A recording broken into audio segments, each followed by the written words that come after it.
Jacques Ferrandez, justement, vous avez choisi le livre Histoire de l'Algérie des origines à nos jours de Michel Pierre. Pourquoi faut-il lire ce livre, dites-nous?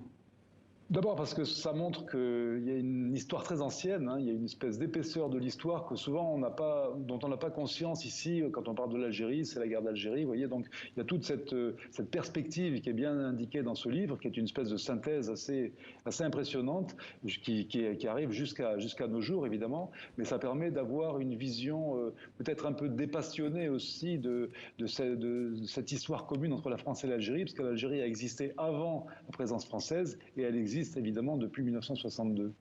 Voilà pour ce coup de cœur. Augustin Le Gall, vous avez choisi, vous, du cinéma avec le film Sous les figues d'Erich Seiri. Pourquoi ce coup de cœur?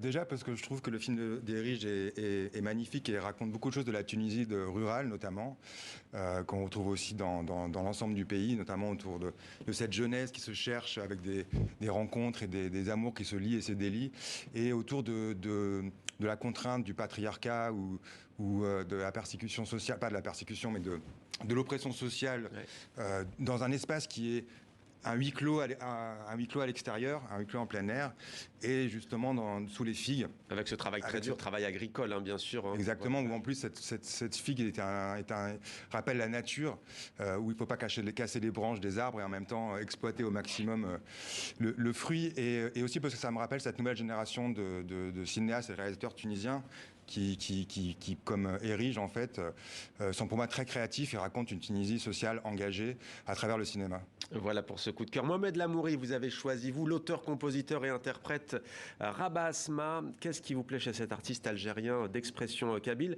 On écoute d'ailleurs un extrait du titre Afallah Hadou Merkanti.